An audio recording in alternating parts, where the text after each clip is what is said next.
Hello viewers, সবাই কেমন আছেন? আবার আপনাদের সামনে হাজির হলাম নতুন একটি ভিডিও নিয়ে। তো আজকে আমাদের ভিডিওর বিষয় হলো কিভাবে আমরা ফটোশপের মাধ্যমে কোনো ইমেজ থেকে ব্যাকগ্রাউন্ড রিমুভ করতে পারি, অথবা কিভাবে আমরা কোনো ফটোকে ট্রান্সপারেন্ট মোডে সেভ করতে পারি। তো এই বিষয় নিয়ে অনেক পোস্টে দেখা যায়, তো সেজন্য আমাদের আজকে ভিডিওটি বানানো।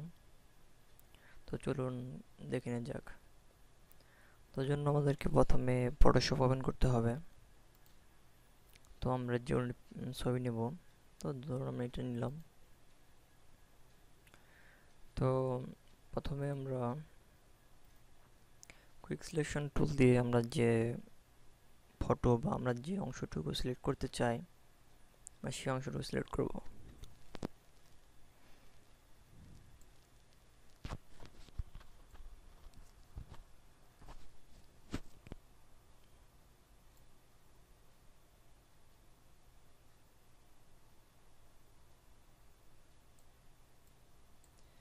তো দেখুন আমাদের এখানে কিছু বাড়তি অংশ এসে পড়ছে।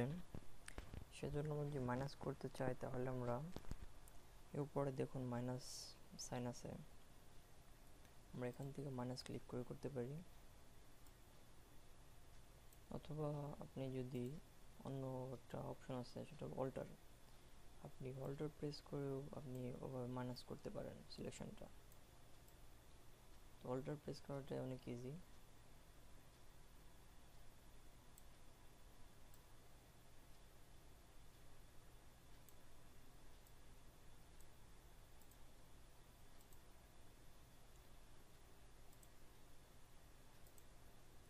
তো আমরা মোটামুটিভাবে এভাবে একটি ফটোর অংশ সিলেক্ট করলাম। তো এরপর আমাদেরকে যা করতে হবে তা হলো সিলেক্ট মেনুতে গিয়ে ইনভার্স। তো ইনভার্স সিলেক্ট করার পর যা করতে হবে তা হলো এখানে ইরেজার টুলের নিচে দেখতে পারবেন ব্যাকগ্রাউন্ড ইরেজার টুল আছে। তো আপনি এটা সিলেক্ট করবেন। তো এরপর আপনাকে ব্যাকগ্রাউন্ডটা রিমুভ করতে হবে। তো এখানে ব্রাশ টুল অলরেডি ওপেন হয়ে গেছে। তো আপনি ব্রাশ টুলের সাইজ চেঞ্জ করতে চাইলে আপনি লেফট ব্র্যাকেট অথবা রাইট ব্র্যাকেট ইউজ করতে পারেন। রাইট ব্র্যাকেট ইউজ করব বা সেটা সাইজটা বাড়ানোর জন্য।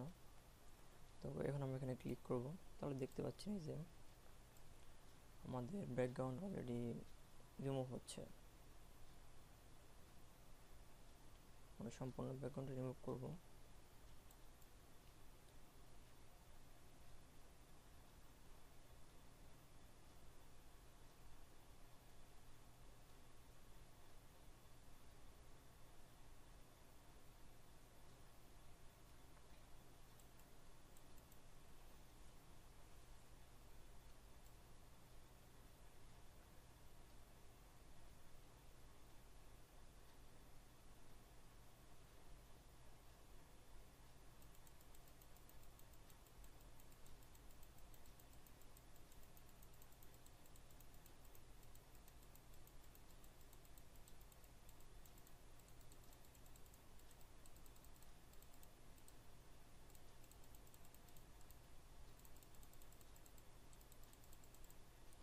তো এবার আমরা selection tool move tool select করে আমরা দেখুন আমরা এটাকে চেঞ্জ করতে পারতেছি। তো এরপরের কাজ হলো এটা সেভ করা। তো আমরা ফাইলে গিয়ে সেভ অ্যাজ। তো আমরা এখানে যে ফরম্যাটে সেভ করব তা হবে পিএনজি। তো আমরা এখানে পিএনজি মোডে সেভ করব। আমরা একটা ডেস্কটপে সেভ করব। ওকে, সেভ স্মলেস্ট স্লো। তো আমাদের এখানে এটা সেভ হচ্ছে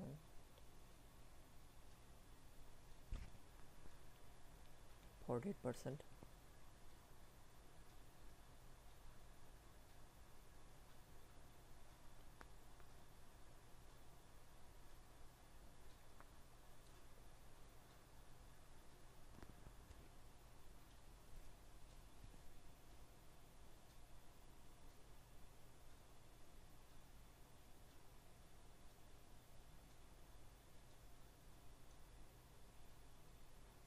তো এটা অলরেডি সেভ হয়ে গেছে। তো এরপরে যদি আমরা ফটো ওপেন করি, দেখুন আমাদের এই ছবিটা অলরেডি এইটা।